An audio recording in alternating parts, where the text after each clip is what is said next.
So choose a home that makes life more fulfilling by bringing you closer to everything that matters the most.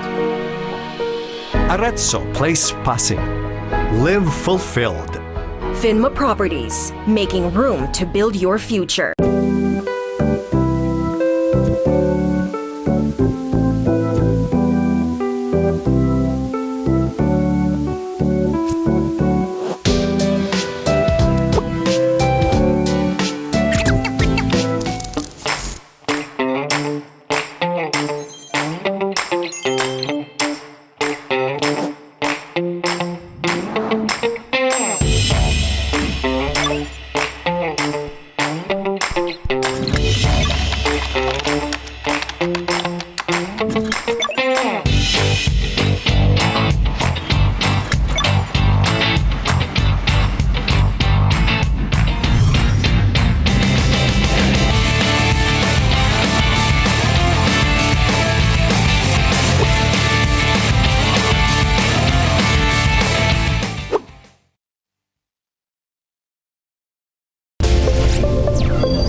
Hi, I'm Mel, and I am choosy. My ultimate skin goal is gusto kong mag-even out ang skin tone ko. Hi, my name is Gian Anwada. My skin goals are to become whiter, fairer, healthier, and younger.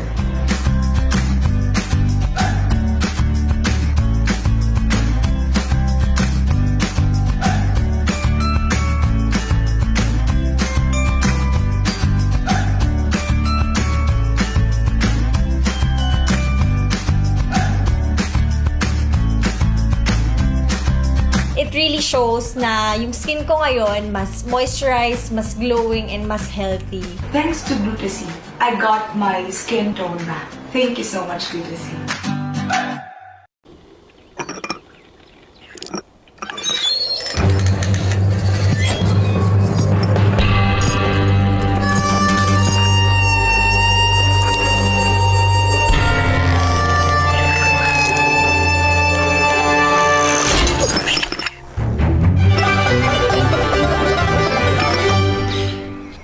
Every coffee needs a lotus.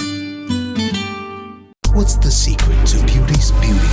Langis. Ito ba lahat ang gamit mo? Ay hindi. Isa lang ang gamit ko for all.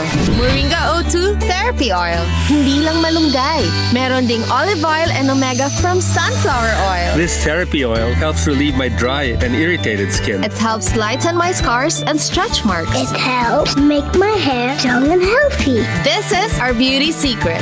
Sana all. Sana oil.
employers more ways to extend a helping hand. The financial programs we design with our business partners focus on creating a safety net for devoted employees. We believe secure and happy employees are essential for successful business.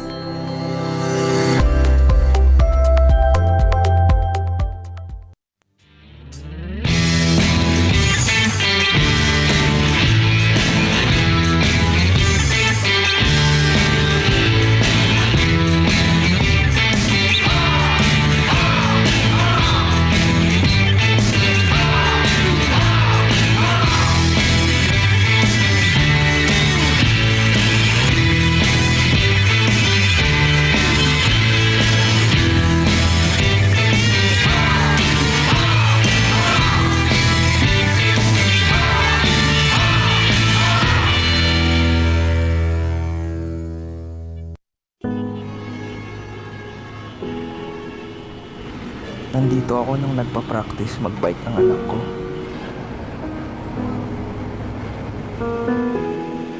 Nandito ako nung nag-birthday si Mommy.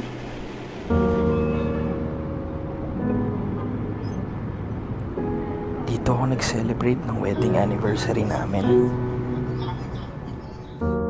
Distance will always be a problem.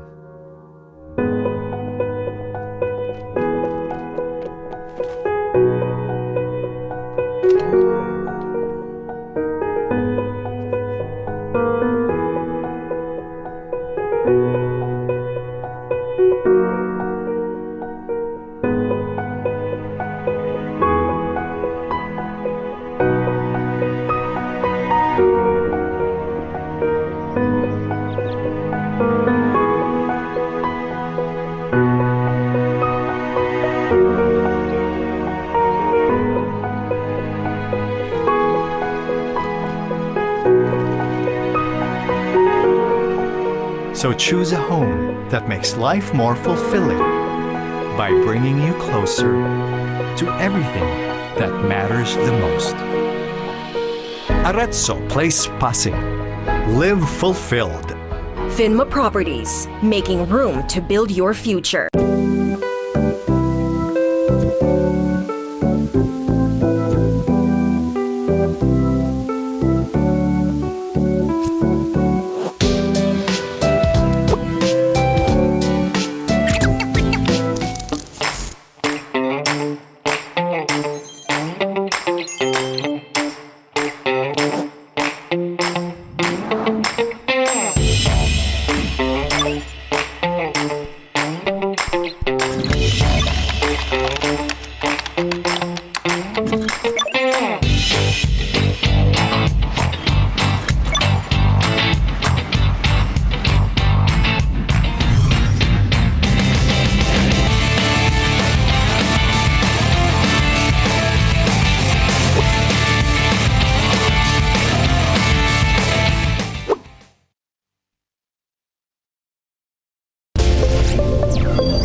Hi, I'm Mel, and I am choosy. My ultimate skin goal is gusto kong mag-even out ang skin tone ko. Hi, my name is Gian Anwada. My skin goals are to become whiter, fairer, healthier, and younger.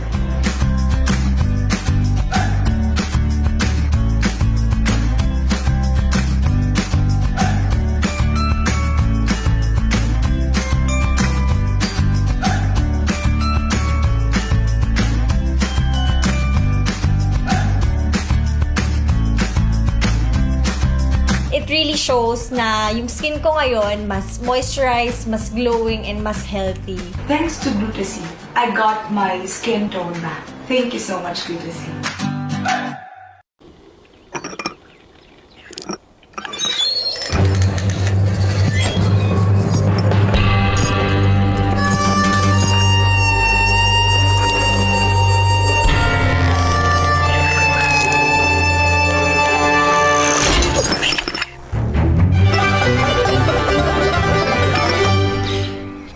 Every coffee needs a lotus. What's the secret to beauty's beauty? Langis. Ito ba lahat ang gamit mo? Ay hindi. Isa lang ang gamit ko for all. Moringa O2 Therapy Oil. Hindi lang malunggay. Meron ding olive oil and omega from sunflower oil. This therapy oil helps relieve my dry and irritated skin. It helps lighten my scars and stretch marks. It helps make my hair strong and healthy. This is our beauty secret. Sana all. Zero oil.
give employers more ways to extend a helping hand. The financial programs we design with our business partners focus on creating a safety net for devoted employees.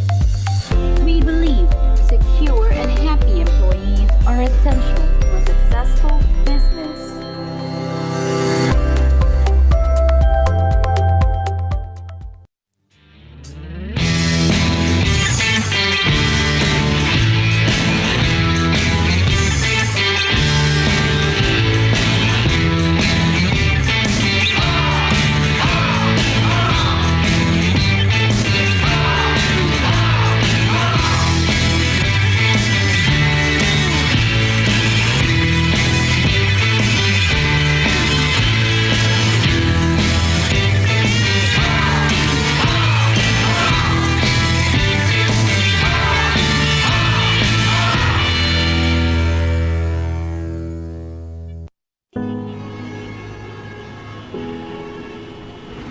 Nandito ako nung nagpa-practice magbike ang anak ko.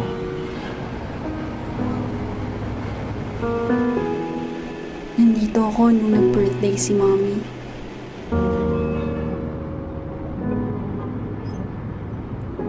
Dito ako nag-celebrate ng wedding anniversary namin. Distance will always be a problem.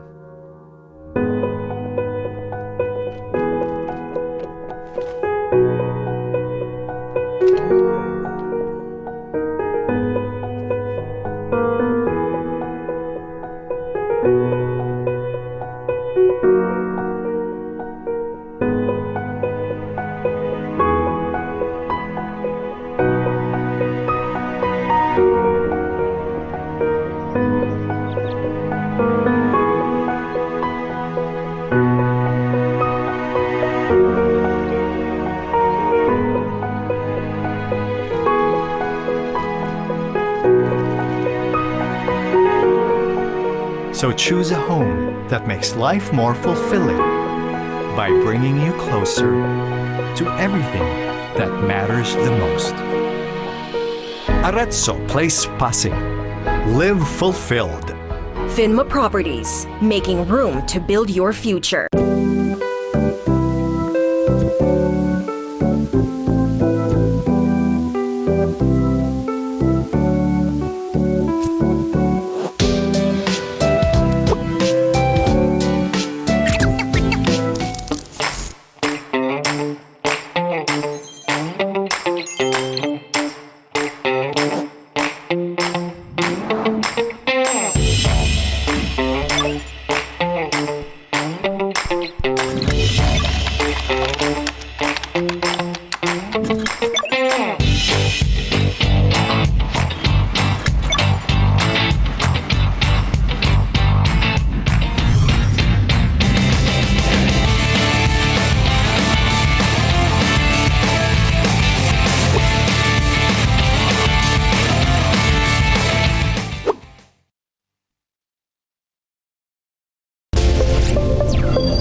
Hi, I'm Mel and I am choosy. My ultimate skin goal is gusto kong mag-even out ang skin tone ko. Hi, my name is Gian Anwada. My skin goals are to become whiter, fairer, healthier, and younger.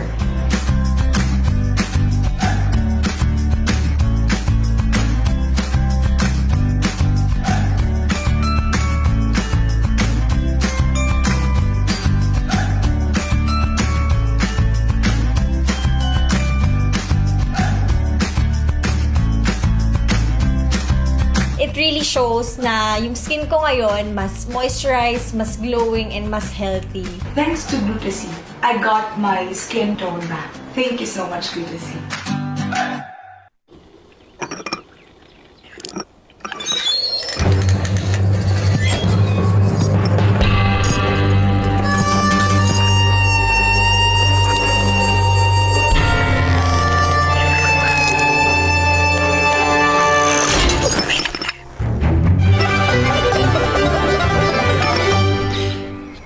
Every coffee needs a lotus. What's the secret to beauty's beauty? Langis.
Okay, good afternoon, everyone. Good afternoon to our Zoom participants. A pleasant afternoon as well to our FB, YouTube, and LinkedIn viewers today. Don't forget to share and like our live stream. Okay, so welcome to another e-learning session brought to you by Ariva Academy. Our topic today is selling under fire, secrets of proactive selling in a crisis. My name is Irish Malanda Samson, your host, and let us now welcome our moderator, Mr. Howell Mabalot.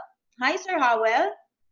Hi, Miss Irish. Am I getting across clearly? 111? Here, sir. 111. You look good on your new look. Go ahead. I changed my hair. So, Sir Howell, let's start. So you look great as well, as Thank always. you, as always, sir. Thank you for appreciating my beauty every day. Of course. Okay, Sir Howell, join me in welcoming our participants who are watching overseas. We are from Selangor, Malaysia, Petaling Jaya, Malaysia, St. Paul's Bay, Malta, Mosta, Malta, Lalitpur, Nepal, Riyadh, Saudi Arabia, Ra, Saudi Arabia, Singapore, Mijas, Costa, Spain, Dubai, United Arab Emirates, Fujairah, United Arab Emirates, Florida, and LA, United States. Thank you for joining us today. And in order for us to have a smooth flow of our e-learning session, here are the following reminders and house rules. Please type in hi who are the first-time viewers of our webinar. Please type in hi in the chat box now. So let's wait for them. Let's all welcome them. August, Borrego, Marian, hello, welcome to our e-learning session. Kyla, Lynette, okay, we have a lot of new viewers today. Marilyn, hello ma'am, welcome to our e-learning session. Celerina Puraganan, okay. Hello, Rodablas Nicolas, of course, Sir Arnold Viñas. Hello, sir. So let's do a sound check. You will be needing a good quality headset. Please use the following codes. Type in now 111 to show if you can hear me. You can hear us loud and clear and audible.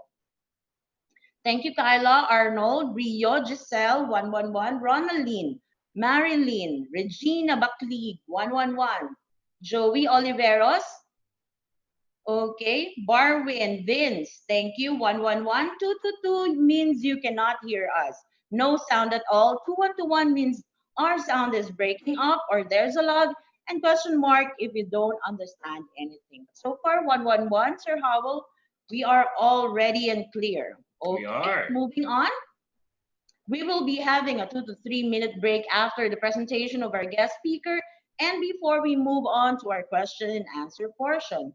For Q&A guidelines, participants' microphones will be temporarily disabled by the administrator during discussion to avoid interruptions. Questions will be entertained after each topic of the session. For questions and clarifications during the provided time after each topic, please click the raise hand button for the administrator to enable the microphone for live questions. This is intended for our Zoom participants. Yes, you can ask your questions live later at the Q&A portion. Type in your questions at the Q&A box, again at the Q&A box, not in the chat box. One question at a time will be entertained. For comments and feedback, please scan this QR code. This will be directed to our feedback form. Please send us your comments, suggestions in order for us to improve our future e-learning sessions. And now to discuss selling under fire, secrets of proactive selling in a crisis. Mr. Howell Mabalot, please introduce our speaker from United States. Wow, thank you, Miss Irish Malonda Samson, for the honor to introduce our speaker from the United States. I wonder what Florida, time it is right now. So Florida. So, wow, it's very early in the morning. Okay, today's speaker has led his own organizations through uncharted turbulence in the past and in a variety of situations and country markets, including selling during a reign of terror from the IRA in London, the post-9/11 anthrax scare in the Central Europe, demolished infrastructure after bombing campaigns in Beirut. Wow. These events were external and had an immediate impact on the mindset of the customers, the team members, and the leaders. Today, we will share the winning takeaways from these experiences from him, who acted as CEO of his teams across the globe. Everyone, let us put our hands together for Mr. MJ Tolan. Mr. MJ, hi, sir. Good morning. It's 3 a.m., by the way, Howell. 3 a.m. in Florida. Wow, thank you for your sacrifices, sir. It's our honor. And reading the introduction, wow, I was amazed by how you were able to get through that and manage to sell at the same time. Well, you know, as I wrote the script for that, I kind of realized that I must be the master of disaster because I've had situations like that happen all around the world. That could be your new title, sir. There you go. MJ. Shall we be calling you Sir Michael or Sir MJ? MJ is perfect. Okay, Sir MJ. And we're excited to hear from you because here in the Philippines, we felt like if we try to sell today, it would seem like we are more focused on taking than giving,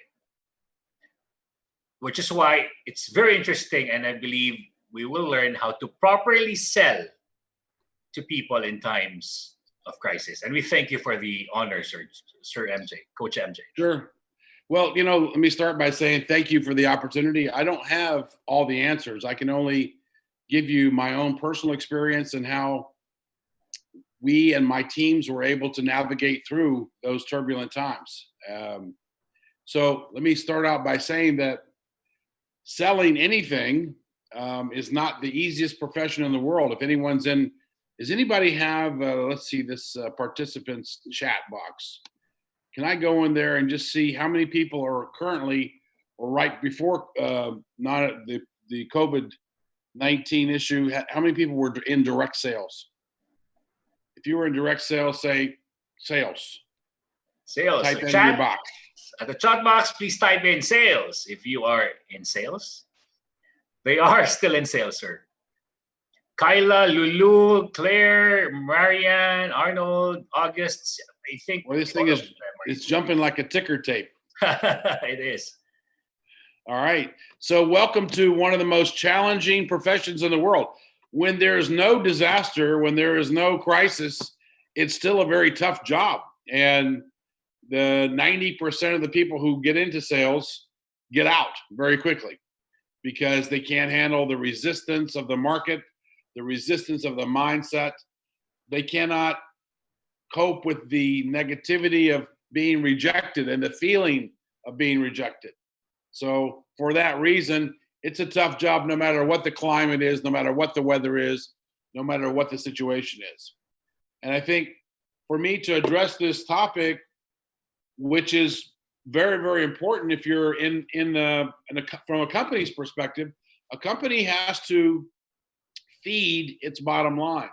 And it will feed its bottom line through generating revenue, whether it sells refrigerators or whether it sells ice cream or whether it sells radios, whether it sells insurance, whether they sell real estate. So I've seen companies tank in situations like this, and I've seen companies do what I'm going to suggest, and worst case scenario, stay alive. And that's really what we have to do. And I take your point, Howell, that if we sell in a climate like this, if you're doing it the wrong way or you're doing it the way you were doing it before, then you could be construed as somebody who's taking advantage of the situation, and you don't want to do that ever. So I think what I like to share is the juxtaposition is if you don't change your strategy, and if your strategy doesn't have empathy with your market, and the empathy that you have for your market has to align with maybe a new way to reframe your value proposition. And if that lines up, then you're going to have a more zest driven sales activity than you would be if you're just doing the same thing and kind of beating your head up against the wall. So that's fantastic, Sir MJ. Coach MJ, we're excited for the first slide. And this will be an hour and a half. It will be done before you know it in Florida. Yeah, that's what they said. Let's see. I'm going to get my tech guy. My tech guy, I guess, is going to move me forward here on the. So what you can do now, Sir Michael or yes. Coach MJ, is to click the share screen at this moment. Gotcha. And yes, sir. I'll give you, sir, a feedback if you already are seeing your PowerPoint presentation. There. And now you can. Wonderful. Now I don't see you guys. Can I go back like this? No. What you can do is minimize the screen, but you have to first share the screen, sir. Gotcha. So first we're gonna. Can you see the screen now? We're just seeing your copy of the presentation, sir. You can click share screen now, sir. Screen sharing. Or you can do the full screen sharing, sir, because you're using Mac. It's okay if you don't see us. What's important is we see you, sir. Uh-huh. So just click the slideshow. How's that? Wonderful. Thank you, sir. Are we good? Okay. So I think before I begin, because I can't see you, this is the frustrating part about this whole. I understand. I share your sentiments, sir. you do, huh?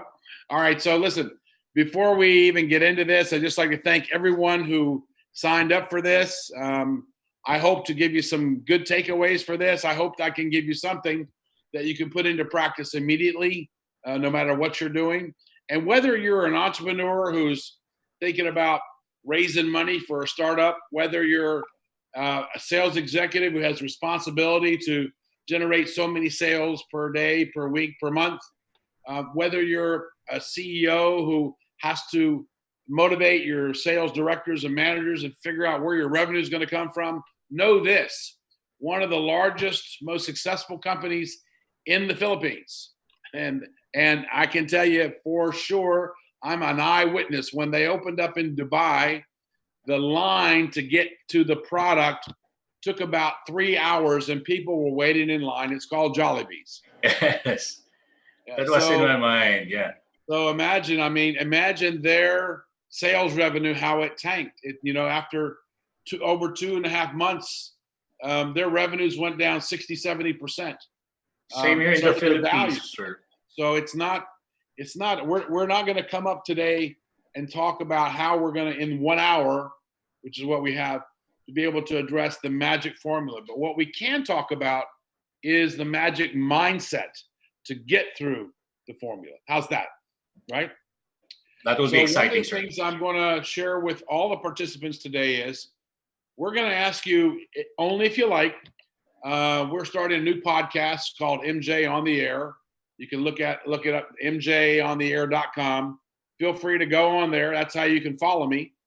And we're doing this program called Mission Impossible, which is my core brand, which we talk about impossible situations, impossible people who've overcome amazing adversity. So Mission Impossible is really the topic. We're doing 10 episodes this summer. And if you sign up, you'll be able to have those episodes for free. Not only that, but we'll be giving away today, for those people who sign up, a copy of our book, Success in 47 Minutes. Wow. It doesn't take an hour, only 47 minutes. So sign up on MJ on the Air and get that. I'm sorry, I just had to do a little commercial for our sponsors. It's okay. We want free stuff. Yes, sir. Okay. All right. So moving into this,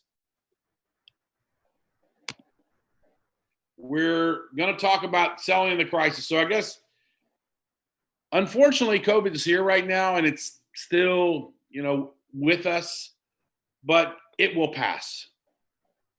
And when it does, we'll have some lessons from this. Most of us will want to get back to normal. Most of us have this amazing ability to forget very quickly, and we move on.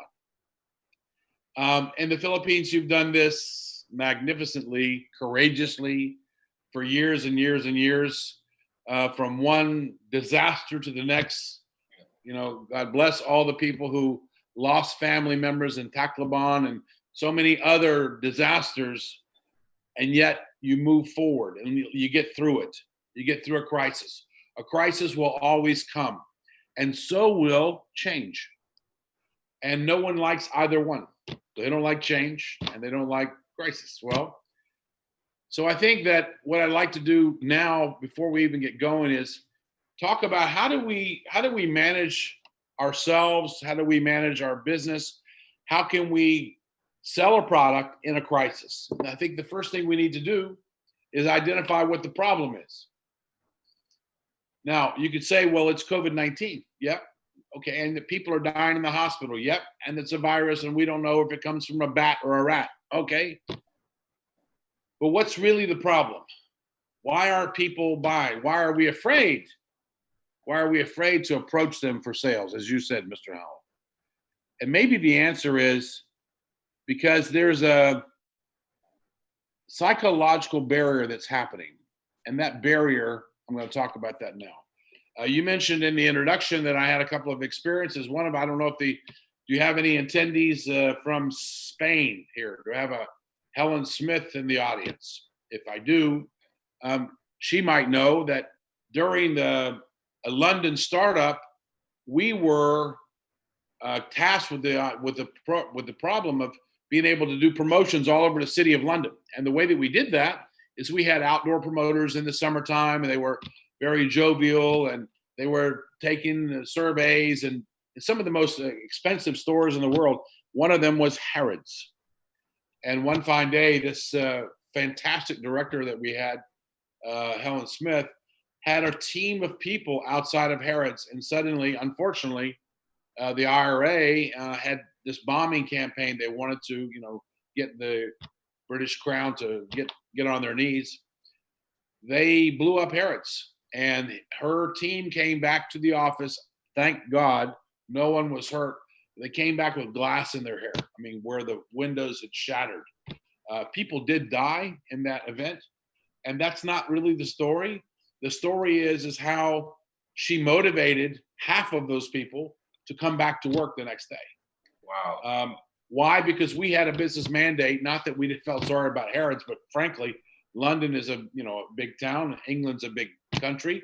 We had a mission, and we were mandated to do that. So we had to get through that. And one of the biggest problems we had with that whole campaign, they went on for over 3 months.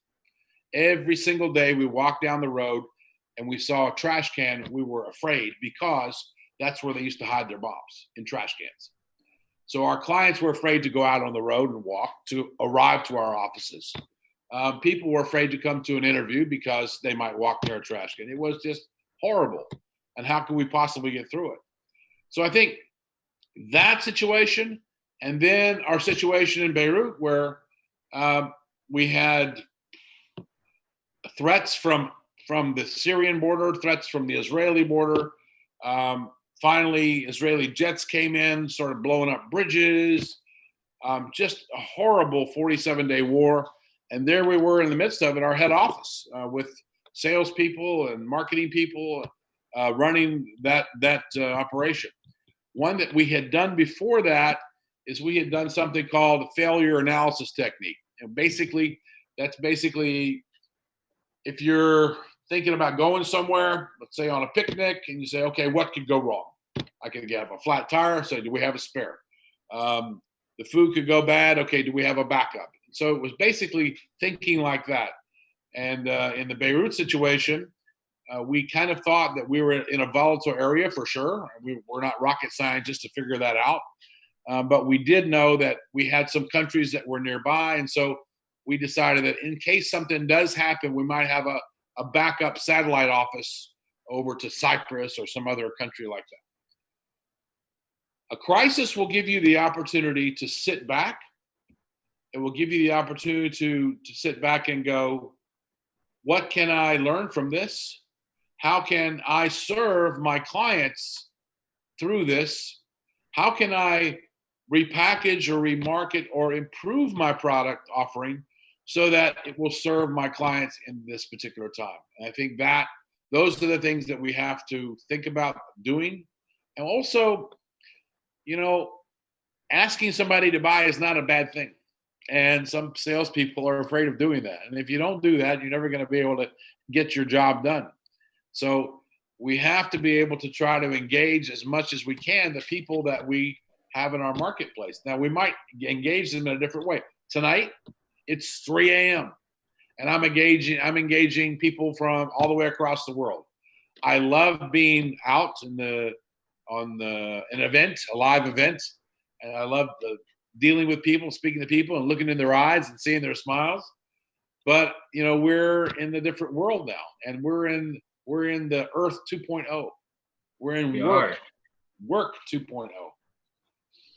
From work 2.0, we're learning that this wonderful thing called internet could have some positive impact. Ariva has done a marvelous job at creating almost a university online of some of the best speakers who I take my hat off to. Some of them I know and respect.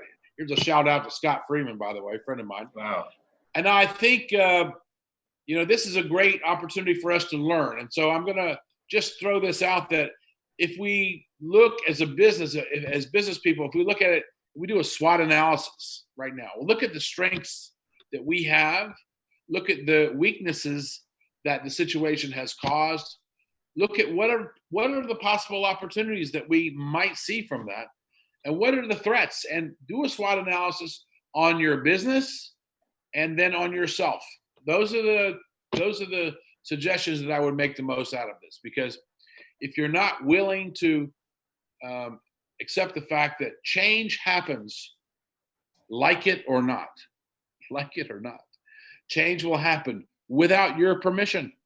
So you have two choices. You can embrace it like a willow tree, go with the flow, or you can try to resist it like a palm tree on a Boracay beach in the middle of a typhoon. Not a good idea. Not a good idea. So I think that's really what our takeaway was from those issues.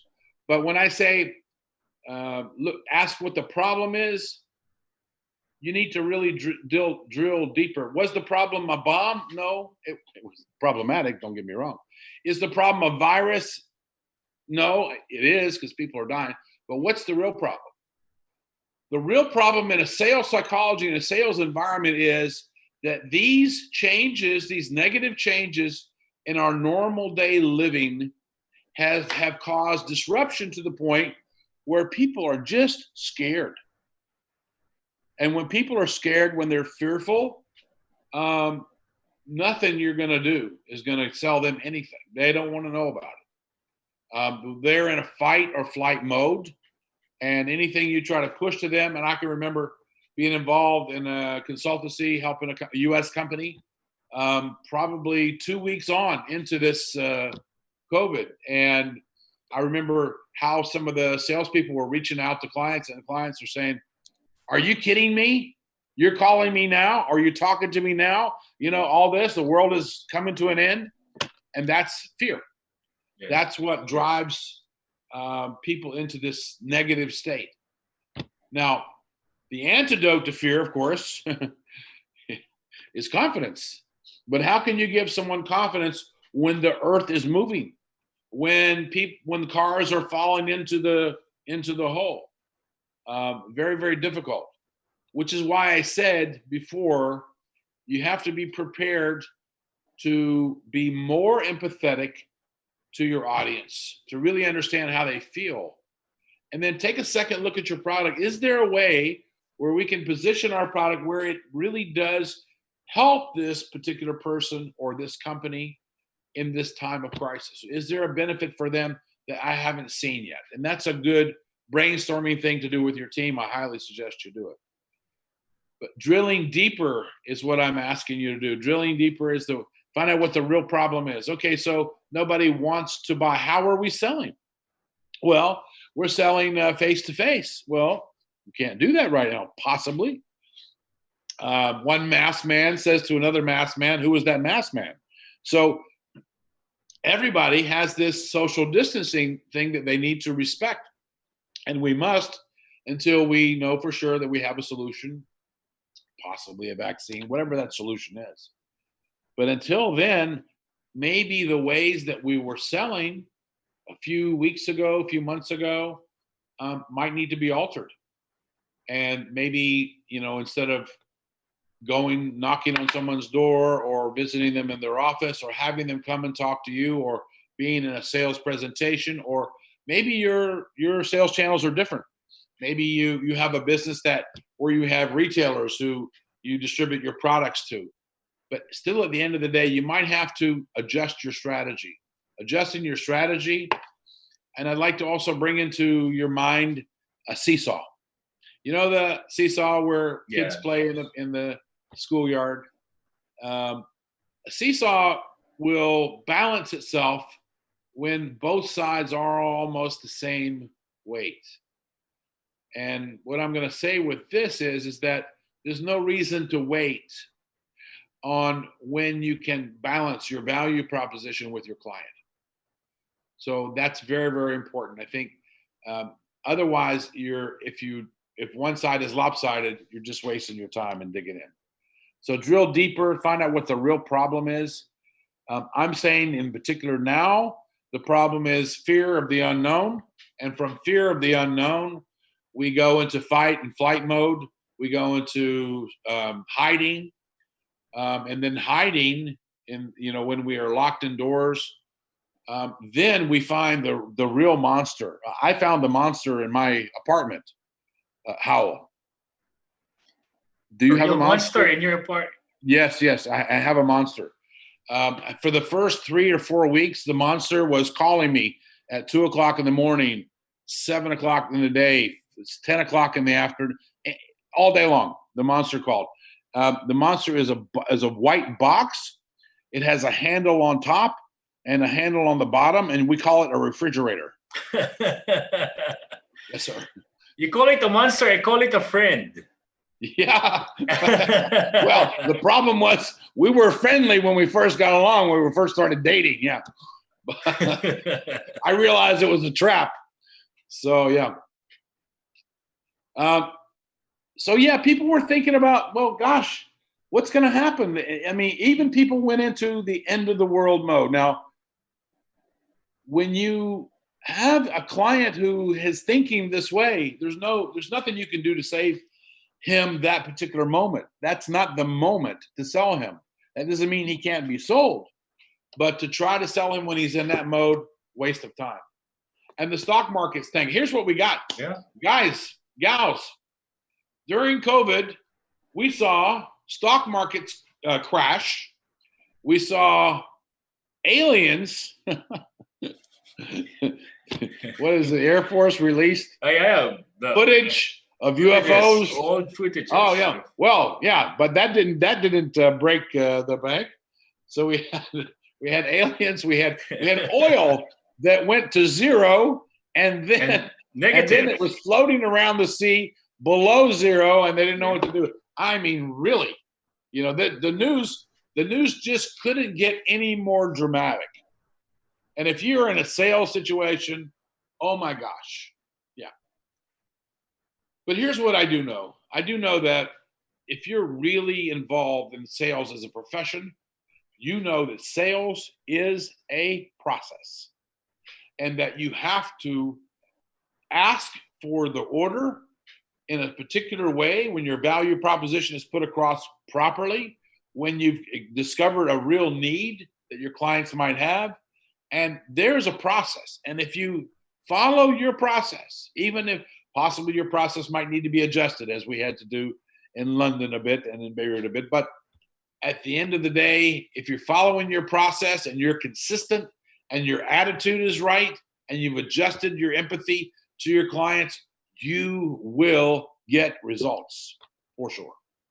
That's for sure, no matter what. So the problem is that most people will give up because they go, oh, how can I? How can I go ask Mr. So-and-so to buy what product? Well, guys, if you're not selling a product that you really believe in, stop selling it. That's number one.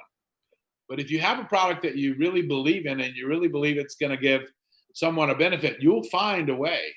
The problem is that you might not be as persistent right now because you yourself are in that mindset. And you yourself are fearful.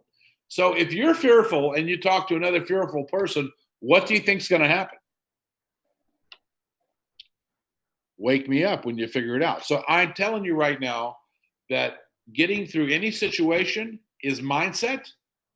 And that's the key to this whole thing. I've heard a lot of your speakers talk about mindset. And you know what? I'm glad. Because you can't talk about it enough. And no matter how great some of our sales organizations have been across the world, in country after country after country, they were only as good as they were yesterday. They had to get up every day, every new day, and perform. They had to get up every new day and bring in that positivity. They had to bring in that aura of positivity. They could go out and accomplish their goals. And if they weren't focused, if they weren't centered, they were never going to stand a chance. So selling is not for the weak at heart. It's a profession. It's the highest paid profession in the world. I know salespeople who have, made millions. And I think that, and who started, in a very modest sales position. So it is a profession for ambitious people. Yes. It is a profession for people who want to continue to learn and to grow. I've been a quintessential lifetime learner. I'm still learning. I'm still thrilled when I do. I love sharing what I've learned with other people, but I'm not a guru. I'm not the end of all things, and I certainly don't have all the answers. But I do have a lot of good questions. And I think that if you're in sales, if you know how to ask the right questions, you can pretty much have a good chance of earning the right, because you're a good listener and because you can build rapport with your clients and because you can build eventual trust with your clients. Then if you have a very valuable, good product and a good value proposition, you'll be winning more than you'll be losing. And you still have to have, between 6 and 8 no's to get a yes. That means most of your results are negative. And that makes you successful. And that's exactly what the other MJ, Michael Jordan, said. He said, I failed more at winning shots than any other basketball player in the world. I've missed more winning shots than anyone else, but I've won more games because he keeps shooting. And if you don't shoot, if you don't ask, if you don't present, if you don't find a way, if you're not persistent, if you don't go out there and give it all your best before you leave in the morning, the first sale of the day is made in the mirror to you. All right. How are we doing so far? You're doing fine, sir. Okay. All right, here's a big way. We got in the United States right now, where our economy was on fire. They say that's a good thing in that context, on fire. And we had an unemployment rate of 3-4%. So recruiting companies were having a hard time finding candidates. Everybody had a job. Now we have reportedly 40 million Americans looking for work. That's unprecedented. How can we now possibly sell to an unemployed person? That's a new thing. We don't know how that works. But here's what we do know. Change will happen. Sales organizations will assimilate some of those people and train them to sell their products. For every time that something happens like this, it creates an opportunity for entrepreneurs, and it creates an opportunity potentially for salespeople. But for the others, and I understand them, please, I am not immune to being afraid. So don't think, I have some fearless attitude. I can be confused and afraid just like the next person. This is probably a picture of me, probably a week or two after this thing started happening. Like, what's going on out there, right? Yeah. And that's when I started eating a lot more ice cream because of that white monster. White monster in the kitchen. Yeah. So fear can disconnect you. It can unplug you from yourself, can unplug you from the powers of the universe, from your creator, from your own internal clock, from your wisdom, from your own GPS, from your own North Star. And so when we have to step back and we have to drill down and we have to say, what is it we're really afraid of here? Okay. In the beginning, it was fear of catching COVID and fear of dying, right? But then, as we started going on, then we had to know, well, life's got to go on. We have to live with it. So now, folks, we're in the third quarter. We've had it. Some of us still going to get it. It's been worse. It's getting a little bit better. We have to live with it. Work 2.0, life 2.0. So now maybe we can face it. And by facing our fears, that's when we have an opportunity to become empowered again. And if we can empower ourselves, then we have the chance to empower other people. Without that, no possibility, because they'll hear the doubt in your voice. They'll hear the doubt in your question. It will never work. So don't waste your time going out selling anything to anybody if you're not 100% ready to get back into the game. I want to talk about this slide because this is a physical devastation. You've had this in the Philippines. This has happened in different countries around the world. This physical devastation is a lasting proof. Where we had COVID is more of like an invisible ghost, right? You don't know where it is. You don't know who has it. You could walk by somebody in a shop.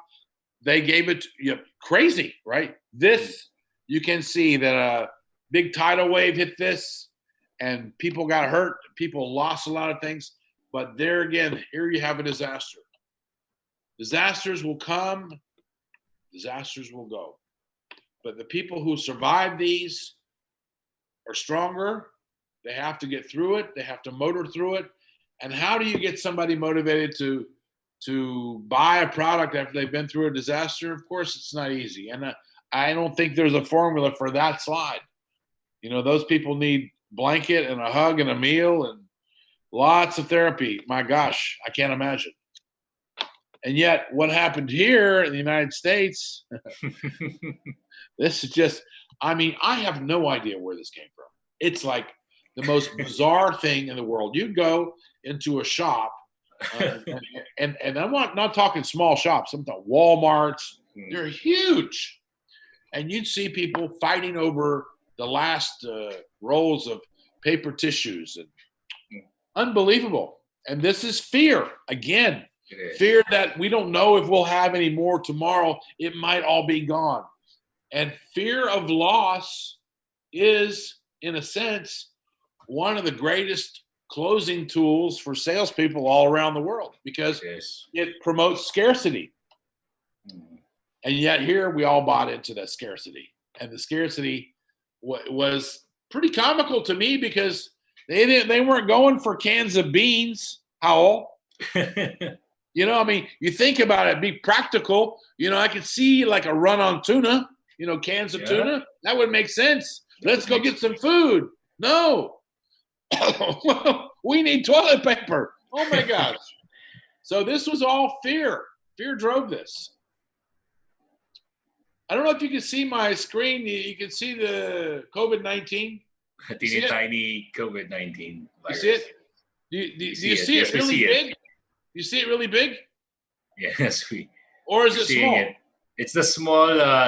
Yeah, and that's why I wanted to do like this. I wanted to just remind myself and anybody out there that has to go to work tomorrow that you have to respect it for what it is, but at the same time, it's important for you to, while you respect it, and while you have empathy for your market, and while you have, you know, cautious reasons to protect your health and the health of your loved ones, you still have to find a way to minimize this so that you can move forward.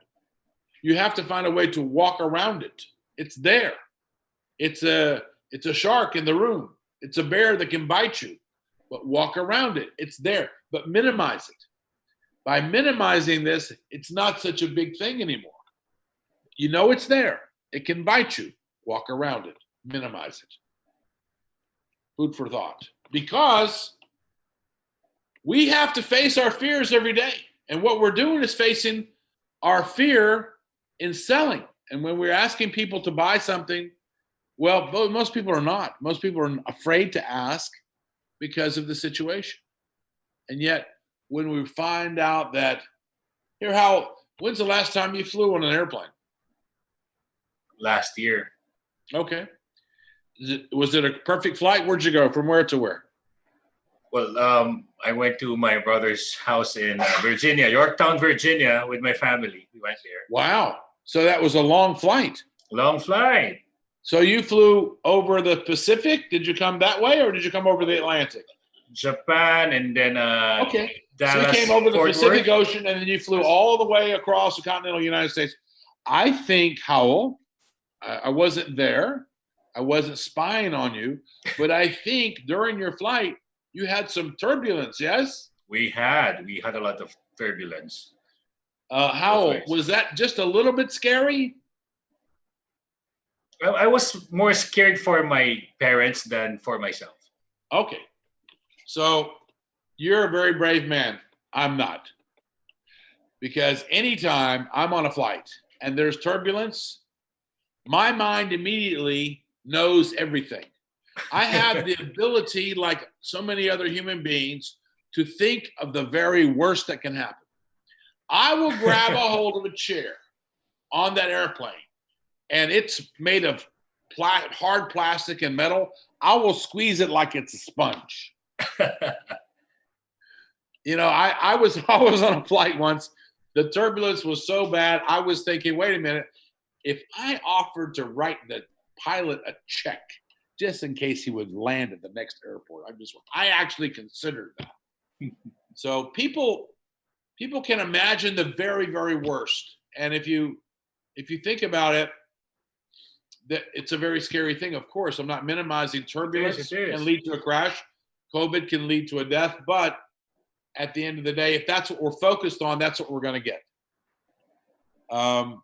Someone told me a long time ago that if you're going to embrace that reality, you're going to attract that reality. And if you look at things like The Secret and the laws of attraction, the universal law of attraction, of course, if that's how you live. So therefore, meditation's a great way to start your day. Putting yourself into a golden bubble is a great way to start your day. Attracting the sales to you that you deserve to serve them and your family. Those are great ways to get started. Not by going out of your house afraid. So that's my message here. One of the things that all of us have in common, I think, is that we don't really like to buy anything from anyone or buy any product that we don't trust. Would you agree? 100%, sir. 100%, right? So how would you possibly then think that if someone is fearful, you cannot just get them to buy something unless you're able to earn their trust? And the difference between the two is huge. It's like do or die. It's like night and day. Yes or no. There's no, oh, I'm fearful. So yeah, sure, I'd love to buy from you. I lost everything else. What else could I have? No, it doesn't happen. People who are fearful are in their fight or flight mode. And when they're in that mode, they're certainly not going to be thinking about growth. They're not thinking about improvement. You're not thinking about luxury items. I said this not too long ago. I had a talk and I did, and it was about a guy in the forest being chased by a lion. Now, of course, nobody wants that to happen, right? But so just pretend this is scene I'm going to paint for you is only a cartoon, okay? Okay. So the guy sees the lion. Do you think the first thing he does is check his Rolex? Does he pick up his bag of Louis Vuitton and start to polish it? You know, is he trying to hold on to his luxury items, or is he running for his life? Right. Definitely running for One of the things that have happened in COVID, I think for a lot of folks, is that our values have been questioned. Our values have been questioned, and our values about who we are and what we really do. Someone today asked me this question. I said, it's kind of like we all stepped off the merry-go-round. We did. We went home. Birds came. Fish returned to Venice. Wildlife was going wild. They didn't know what to do. It's like the planet Earth, the gyroscope, the magnetic centrifugal force somehow changed when we came inside. And we started to value people who were totally invisible before, like the woman who bagged your groceries. Sure. Because she's wearing a mask, she's putting herself, her family at danger by working in one of these shops to sell you supplies for your family. Wow. Our values really changed. We started appreciating a nurse and a doctor more than a celebrity NBA star. It's so true, sir. And then when we look at it, we kind of go, I don't know, has life really changed? I hope that we hold on to some of these moments, because I know for sure it makes us better people. I know for sure, in spite of eruptions that you might see now in different places, including the United States, it's very sad. I don't condone it. I like to speak out against it, that everyone deserves the right to live, to have justice, to have personal freedom, to speak. However, there's a right way and a wrong way to go about it. And violence is certainly the wrong way. But going back to trust and fear, tomorrow there's going to be people in this country who are going to live in fear, and there's going to be people out there building trust. And those people building trust are salespeople. And they'll go out and they'll do it methodically. They'll do it with a process. They'll do it knowing that they have a target and a goal because they are there to serve. They are not salespeople at all. They are in the service industry in their mind, and they are simply helping other folks move all the cobwebs away of confusion to give them a clear understanding of how their family will benefit from their product or service. That is the mark of a real professional salesperson. That's what they'll do. Yes, sir. I agree. Well, gosh, how much time do we have left, Mr. Howell? You can just call me Howell, Sir MJ. And we still have, for the lecture, 17 minutes. We have 17 minutes? For the lecture. Or shorter if you want. I know. I just didn't want to know if I was going to like play the harmonica, play you a song, or tell you a story. I think I'm going to tell you a story. Tell us a story. Yes, sir. I'm going to tell you a story. I'm going to tell you a story. Now, I don't know if in the Philippines, do you know what a garage sale means? We sometimes do that, but that's not particularly in our culture. Okay, so it's but you do have okay. We do have that, but mostly wearables. Right. But what? How do you know that? Ready to wear, just ready to wear. Yeah, but yeah, anyway, I definitely have okay. You have Showtime and you have Vice Ganda, so you have okay. You know a lot about the Philippines, sir, and we thank you for that. I love the Philippines. Great people, the best people, and the best food. Love it. So in the United States and some parts of Europe, they've taken on this tradition that people sometimes will hoard things. Hoarding means you don't throw anything away. You know, you got boxes and boxes and boxes of stuff, and it's time to get rid of it. So normally during the springtime, they call it spring cleaning. They'll think, well, you know what? I've got all these cups. I don't need these anymore. I've got these old Howell. You know what they've got? They've got a box of cassette player tapes. Right? Way back when, yes. Or better, they've got a box full of phone chargers from 10 years ago. Yeah. So they have something called a garage sale, which means they want to get rid of their things and put them out. And, you know, the garage is symbolic because a lot of times people will do it in their driveway and actually have things in the garage for sale, and people will stop their cars, they'll get out, will walk on the lawn and go to the garage sale. So now you've got the setting. We have a garage sale, but this particular garage sale is from the guy downstairs, the guy we don't like. And he's pretty well, he's got a very diabolical agenda. So this son and father, they walk onto the lawn and they see Mr. Devil, and they walk into the garage, and on the shelf, they see all these jars with different price tags on them. And the son says, well, what's that? And the dad says, oh, well, you can't see it, but this one says envy. And it has a price per drop of envy. And then there's jealousy next to it. And it goes on and on to the deadly sins.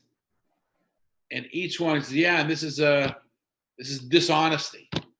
So each one of these jars has liquid in it and a price. And then he gets to the last jar. It doesn't have a label nor a price. And he asks Mr. Devils, what's this? He goes, oh, no. Not for sale. What is it? Sorry. It's secret formula. You know, like KFC, they have their own recipe. 11. Yeah. So this is our family recipe, and we don't sell this stuff. He's like, I'm so curious. Tell me what it is, please. He says, well, it's priceless. I don't sell it because all I need is one drop of this. and I put it in someone's head and I control them forever, and they'll never reach their potential and they'll always live in fear. What do you call this, Mr. Devil? Oh, many things, but the most common word for it is self-doubt.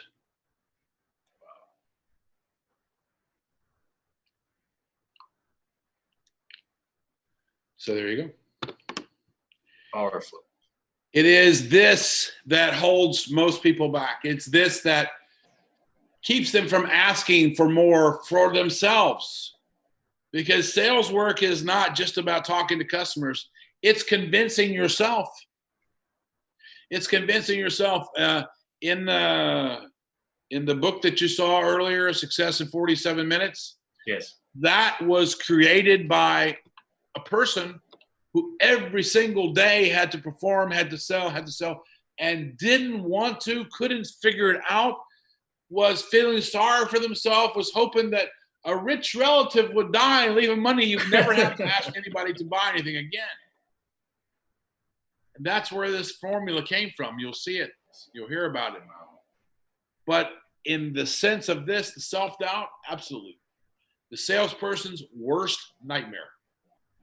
There's nothing more infectious. There's nothing more viral in sales than self-doubt. Because if you have it, you're never going to get anybody else to believe anything you have to say if you don't believe it yourself. Does that make sense? It does. It does make a lot of sense. All right. So, bottom line, fear is a liar.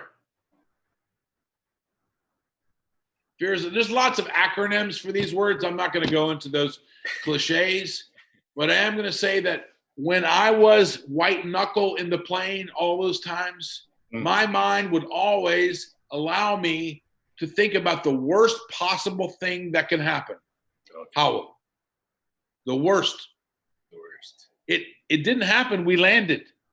It didn't happen. We landed.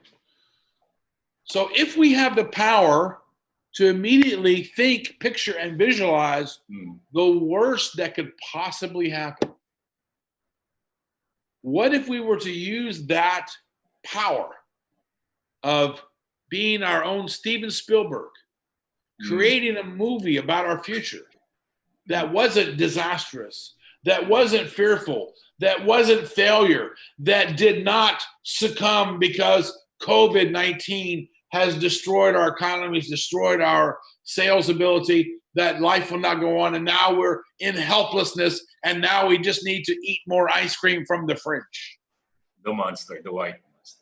The monster, I'm telling you. We have to get beyond the fear because it is a lie. And we have the ability to create this new reality, and the new reality is, if I can think about the very worst and I can think about the very best, what would that look like? What would a day look like tomorrow for me, for you, if everything would go right? What would you ask for? If anything was possible, what would you dare to do? How would you see that? How would you strategize that? How could you leverage that into an opportunity for you to succeed? You see, it's not that you need to be lucky every day. Even in the Bon Jovi song says you got to make your own luck. So you're doing that through your preparation. You're doing that through your persistence. You're doing that through your process. You're doing that through your passion. You're doing that because you're driven, because you have a big reason to do it, because you have your why am I doing this? Why is my product good? Why do people need it? Why am I important in this person's life to be able to bring him this product or message or service? And if your day can't be directed at a Steven Spielberg movie to the point where you really think, wow, now this is going to be a great day, go back to bed. 10 minutes later, try again, because you don't have to live in fear. You can be empowered. And you don't have to feel empowered immediately. You can just pretend to be. You can edit your fear and say, yeah, okay, I'm fear, but if I wasn't, then what could I do? Give yourself a chance. because not every turbulence is going to make you crash. Not every news story is going to be the end of your life or your world. Not every rumor or murmur, not every no you hear from the market is going to be a finality. You have a chance, you have an opportunity to be yourself and to grow yourself. And you know, I said before about the SWOT, to do strengths, weaknesses, opportunities, and threats. Do a SWOT analysis on yourself. You may find that you've stepped off a merry-go-round for another reason altogether. And you might want to be selling a different product or doing a different thing. Whatever it is you do it with passion. Do it with purpose.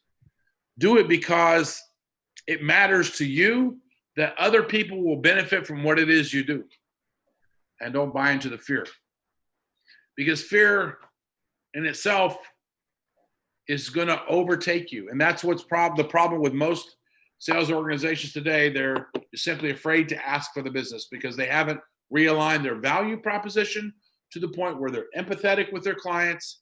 They've adjusted their strategy. They've possibly looked into other ways to present or their sales channels around the world or around the market, however they distribute that.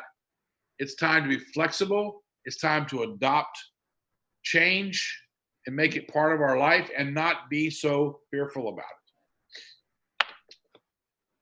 Selling, at the end of the day, is all about looking at what our product can do for our clients, whether it's life insurance. I think there was quite a few people in real estate. Real estate life. These are products that maybe are more difficult to sell than, say, somebody who works in a mall is trying to sell makeup. I don't know, but I'm going to say this: whatever product you're selling, whether it is makeup, and I respect whitening cream, so shout out for all those people doing that, or if it's real estate, or if it's insurance, or any variation thereof, your product has certain features, like a bicycle. So a bicycle has, let's describe a bicycle, right? Shall we try, Howell? Yes, let's do it. Okay, two wheels.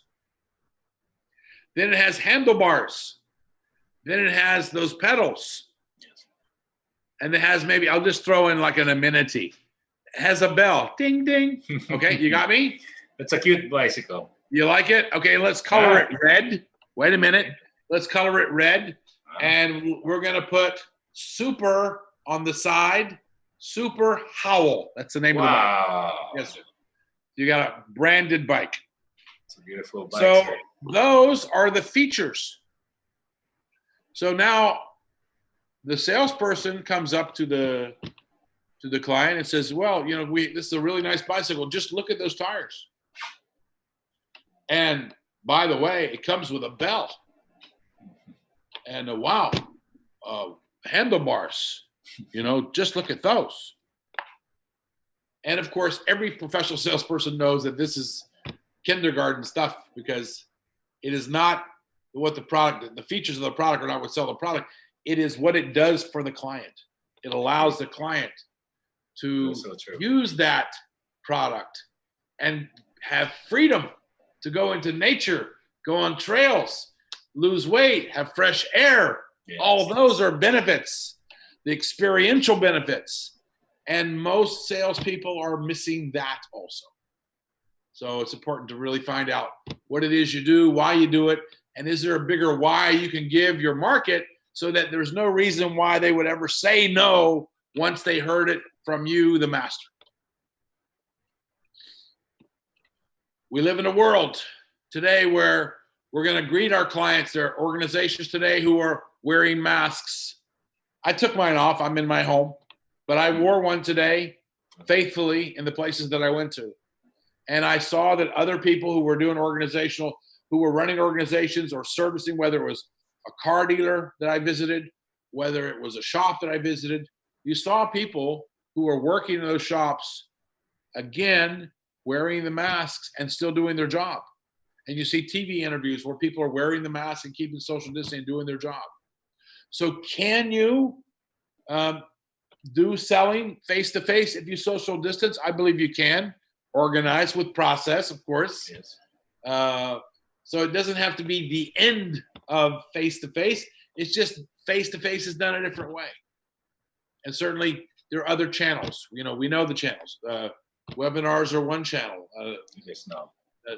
Telesales call centers. The Philippines are king of call centers. So, wow, there's a technology that the Philippines has and a resource they have to be able, they're so busy selling products for Americans and for other parts of the world, they can deploy some of those same techniques and technologies for their own market domestically. How about that? I think that the reason that I came up with this mission I'm possible years ago was because I was trying to teach a class and I was telling them that I wanted to get a particular discount on, I think we were buying 50 pizzas out that day. Oh. And for the class, it was a big class in Russia. And I said to the translator, whose name was Serge, I said, Serge, you call the pizza guy and you tell him I want 50 pizzas, but I want 20% discount. And Serge turned to me, very respectfully but sternly, and says, in my country, it's not possible. So Serge, I'm not really asking your opinion. I'm paying. I need 50. Just ask him for a 20% discount because you're my translator. I cannot because he will tell me no. Okay, Serge, I understand that you think he's going to tell you no. But if you ask him and you tell him that your boss from the USA will buy them on condition that he has a 20% discount, see what he says. And Serge was so stubborn. He was so blocked. He couldn't. He turned to me and goes, another question I have for you. Why American have more than 2 ketchup? We only need 2. Why you have so many bread? So everything for him was like he just had a fixed way to think about it. And I went up to the whiteboard. Was it a whiteboard? Or maybe back in those days, it was just a sheet of paper. And I wrote the word impossible to the class with my other translator, who was a little bit more liberal. And then I put this accent in between the I and the M. Wow. And then I said, if things are going to be possible, it's because I make it possible, because I am possible. I'm possible. So that's where this came from. That's where so many of my workshops, which I've had the privilege and pleasure of doing around the world, which deal with mindset and possibilities. And that's why I'm looking forward to my series coming up on MJ on the Air, because we're going to be talking to folks who overcome impossible things. And I'm really looking forward to meeting them and sharing their stories. At the end of this crisis, you have 2 choices. You can show people the burdens that you have and, oh, woe is me, poor me. I'm not saying that anybody who had a problem didn't have a problem, but I'm saying that we have a choice of which side of the room you want to be sitting on. Do you want to be sitting on the side of the room that gave it their best, that really tried, who went out passionately, who gave it their all? Because I promise you, if you do that, you're probably not going to be sitting in the room. You'll be so busy. But if you're one who's going to bear the crisis as a badge of Purple Heart, probably you need to read this book quickly. So I think, you can decide how you're going to be defined at the end of this. This is kind of a dated shot. 2016, I was asked to chair a training and development seminar in Dubai. And the topic, Howell, was Work 2.0. This is 2016. Work 2.0 in 2016 was a trending phenomenon that very soon into the future, more people would be working from home. Oh. Work 2.0 meant that less people would rent offices and more people would have stay-at-home jobs and be able to use things like technology to help them do their job. This was in 2016. There was no crisis. And there was a huge workshop seminar conference about this in Dubai. So when I saw things happening recently and I saw, well, people now are looking at homes, I went to go buy a microphone, by the way. Do you see my microphone? Can you see it? Yeah, okay. I went to go buy the microphone at one of the largest retailers for electronics in the United States. They were out. In fact, in that shop, I probably could have found toilet paper, but no microphone. Because everyone figured out that they better start getting their equipment ready to work at home. So Work 2.0 was a concept in 2016 that people just talked about. We flirted with the idea, and then you'd hear a CEO goes, how would I know if my employees went to work, and how can I be sure, the jobs are being done? And, today, some companies are dealing with their remote teams, and they don't have parking problems. They're never late for work because of the traffic. Lots of benefits there. The world is changing. Yes. You either accept it, embrace it, or because if you resist it, it can break your back. Finally, when we talk about sales, because there's lots of different, it's a wonderful, rich topic. Some people talk about the sales objections, the rebuttals, when people tell me no, when people tell me yes. And I put this slide here for a reason. I like to think of it that because we developed a program earlier, a few years ago, I think Jan remembers, called Kung Fu Sales and Kung Fu Leadership. And both of those dealt with the same type of philosophy, that if you use the power which is coming at you, use the power that you know for sure is working against you, and you're able to welcome that power and use that same power against itself, then you have mastered martial arts, and then you have mastered sales. So, what do I mean by that? Imagine you know for sure tomorrow when you're selling something in the Philippines that there's COVID-19. You know for sure that people are afraid to get out. You know for sure that people can't leave their houses in some provinces because there's still lockdown. Am I right? You are correct. And there's still curfew. So how? Well, if you list all that down, these become predictable objections, predictable points of resistance. So when you're redefining your strategy, when you're reworking your value proposition, meet all of those rebuttals, objections, and points of resistance in the delivery of your presentation, because when you do that, open the door, close the door, open the door, close the door, there's nowhere else to go. I think you'll be more successful when you try it. My personal opinion. This is a part of the cover of one of my books, Executive Powers on Leadership, but I just use this part here because I'd like to remind everybody that every single one of us who've seen any of these superhero movies, we know that they're movies, but we've also witnessed in our midst, in our communities, superheroes amongst us. Yes. In the first responders and those gentle souls who go out without anything more than it's my job as an answer, and they go out and do it. We all have abilities within us that we don't know, and our Creator, he's so smart, he decided to hide them in some of us, so it takes us a while to find them. It's treasure hunting the gold within you.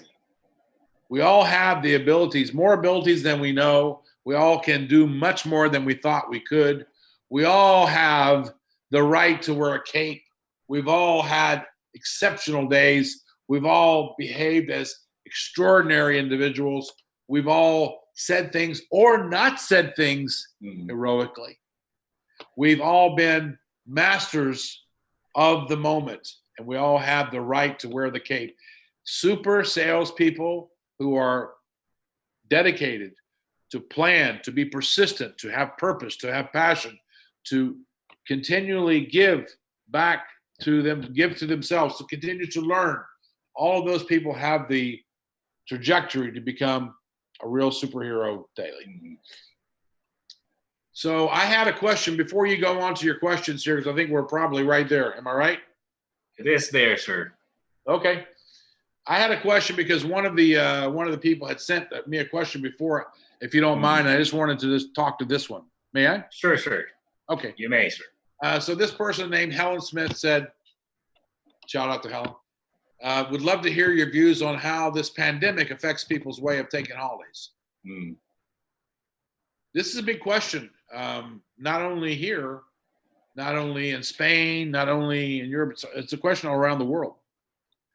My take on it is, if you're selling holidays,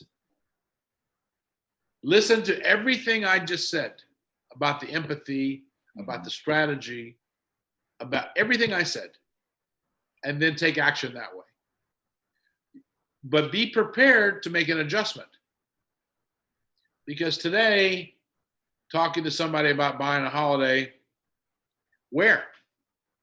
Are you asking somebody to get on a plane and fly 12 hours next month?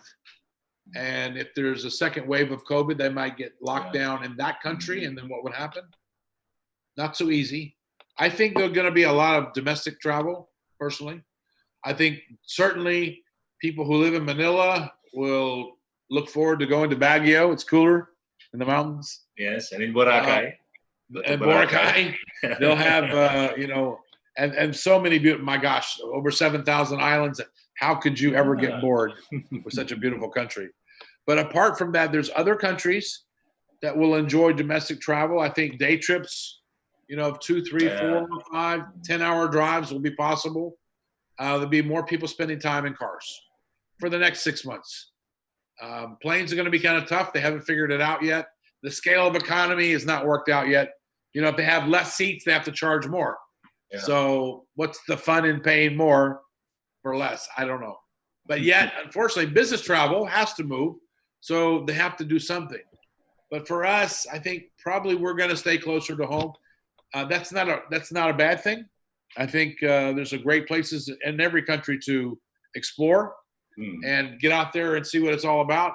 If you're in Spain and you have resorts along the Costa del Sol, maybe it's a time to revisit offices in Madrid, exhibitions, teaser packages to attract more people to the Costa del Sol, than relying on the British or whoever would flock down there by the millions every year. That's just my immediate take. Mr. Howell, over to you, sir, if you have any more questions.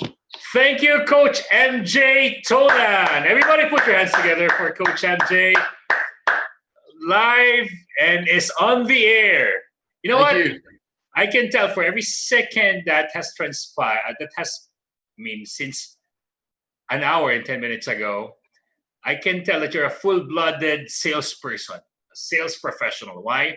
Because you are very organic. You love telling stories. You talk with your hands.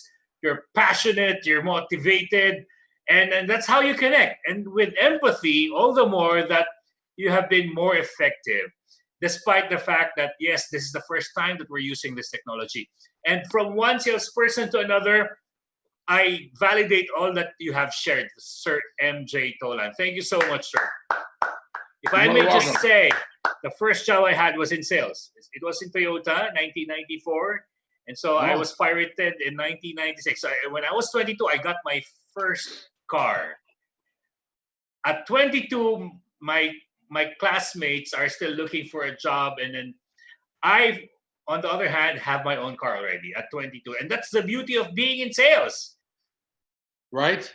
Absolutely. And this is actually the most rewarding career. And for the people who are here right now, I'm sure that you have been empowered, impassioned, recharged, encouraged by Sir MJ Tolan. So again, everybody put your hands together. Sir MJ, we'll just pause for a break, just a 2-minute break, so that we will give our sales professionals who are watching us now via YouTube, live stream, and everybody in the Zoom room can ask you a question. So everybody can type in their question at the Q&A box. So in the meantime, you can take a break, sir. 2 minutes. Don't go away. We'll be right back. We promise. Okay. I'll be here. Thank you, sir.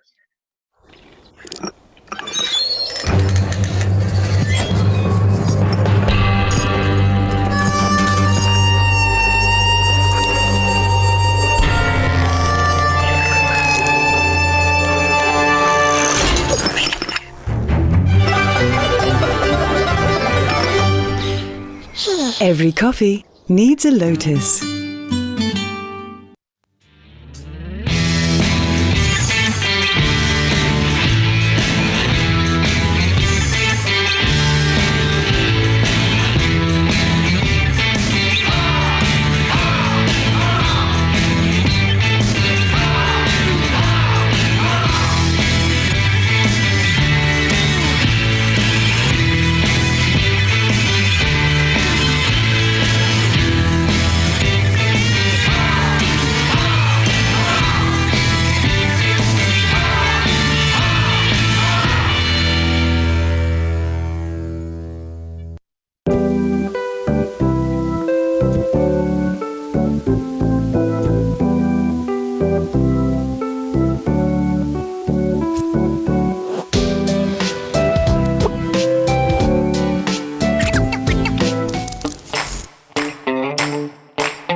And welcome back to our Selling Under Fire, Secrets of Proactive Selling in a Crisis workshop webinar with Coach MJ Tolan.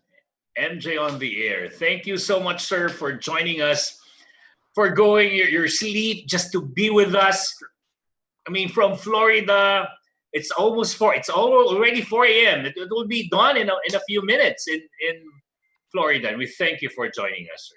Thank you for your passion and generosity. You're more than welcome. So right now, sir, would like to just remind our participants that this is part of our, the value proposition here is that we give to our viewers and our participants something that is for free. We started last April and then into May, and then now in June. This will go on till July. And that when they receive something for free, we encourage them to pay it forward.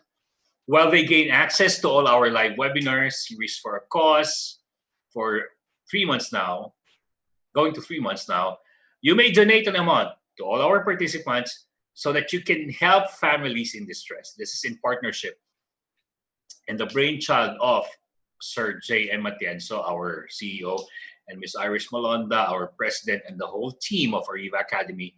Ariva Achievers Foundation partnered with Bayanihan Act 2020 to help our kababayans, the poorest of the poor. And they are mostly in Mahayhay, Laguna. So together, let's show our support to our fellow Filipinos in distress. Where they're in survival mode. This is the most difficult time so far, as long as we can remember. There's a global health crisis, but we can act now. Let's click and donate. Ariva.com.ph/donation. Let other people feel how much you love them.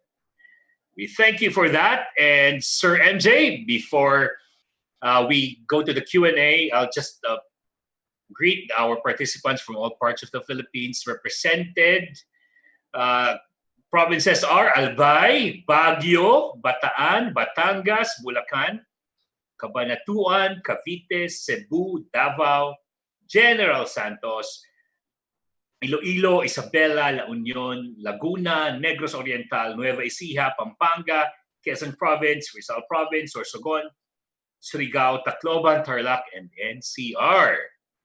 So thank you for joining us. So, Sir MJ, which part of the Philippines have you already visited, and how long did you stay? Some of those, I definitely in Manila. Mm-hmm. So I lived a bit in Makati for a while. Wow. I visited. Also, I had a project for some months in Boracay, so I got a chance to be there.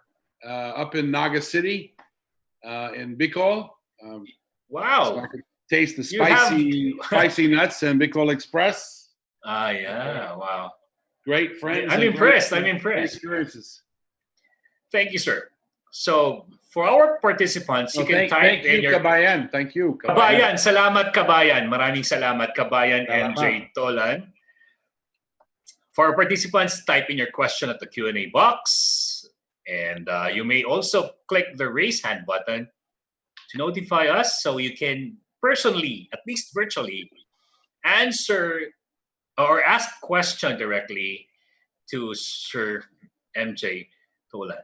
Let me just check from Genesis. Let me just check her. Genesis Allegata. He says, Genesis here, founder of Sales Hacker PH. Thank you, Coach MJ, for the great stories and insights. I wish everyone to be still during this pandemic and keep selling. Well, guys, all right.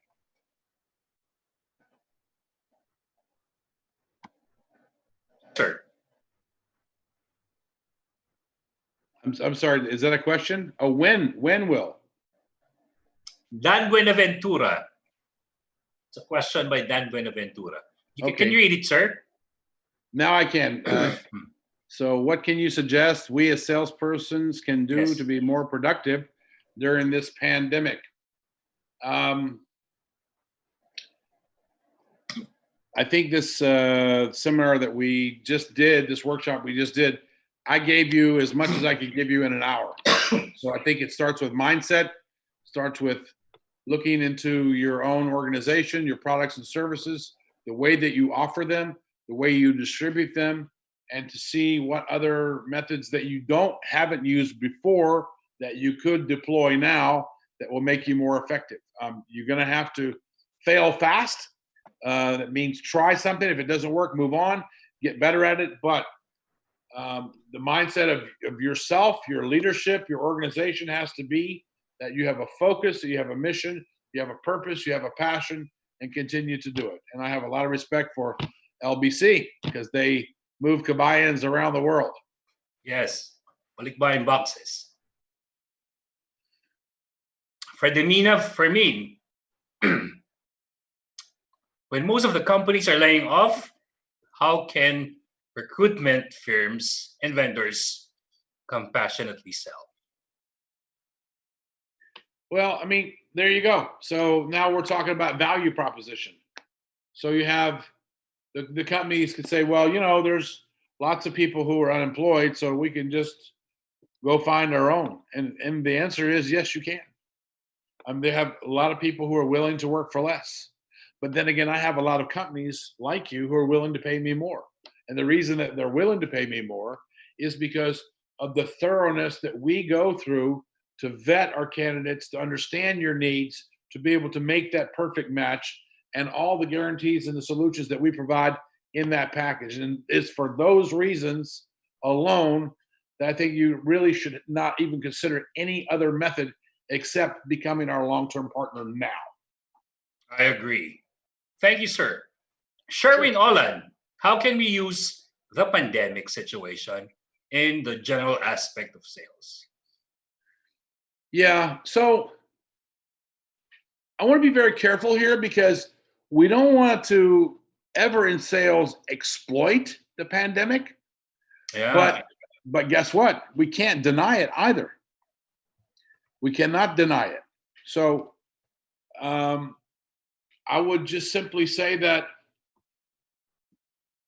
it would be possible for a product or a service to introduce themselves to the market or a new customer, whether they're new customers, returning customers, if they're upselling, whatever the thing is. I was talking about new sales. Why should you become our customer now? Because there's a pandemic. And it's because of the pandemic that more and more people, just like yourself, are discovering the value of our program and our product because it does this and this and this. And this is why now a lot of other people have saved money or time, whatever it is, your value proposition. And this would be a good opportunity for us to show you what they have received. I think that's probably about as most you want to go, but you have to push it out there because the elephant is in the room. The big elephant is there. Yeah. It's the pandemic, it's the COVID. And if you don't bring it up, they'll have it in their mind and they'll shut you down because they got fear. So pull all the fears out, you know, get them out so that you can then do your work. You got to do it. Wow. Genesis Alegata, what are the practical steps you can advise to a salesperson who's currently down and discouraged for not hitting the numbers during this pandemic crisis? This salesperson used to be a performer before the crisis. Yeah. So first of all, Genesis, great question and awesome name. I've never met a Genesis before. I love that. There's a lot of Genesis in the Philippines. Oh, really? Okay. Well, then in the beginning. So then in the beginning, you'll probably appreciate this. He was a good salesperson and now facing fear, hitting resistance. He didn't change the strategy and might need some coaching from you if you're his leader on doing everything I said to do that SWOT analysis on himself and the product, the way it's been distributed, the way it's being handled. He has to do that because he will be down. I've been down. Howell has been down. When we don't hear our results, we should be down, but down for a couple seconds, not a day, and certainly not a week. You can take the hits, but here's the thing about this, guys and gals. You have to become a basketball. You have to become a basketball because you're going to take hit after hit, no after no after no. But if you think about it from here vertically, a basketball, it hits the ground. If it doesn't have the air inside, it will just go flat. Yeah. But if it's got the air inside, the air is your passion, your enthusiasm, your spontaneity, your everything. Then that air filled in that bag will make that basketball bounce. And that's what you need to do. Bounce into the bank. I love how you illustrated it that way. And at 4 a.m., you're so full of that, that passion and motivation. MJ on the air, it just gets better and better over here. And then anonymous attendee asks this question. The Philippines is a price-conscious market.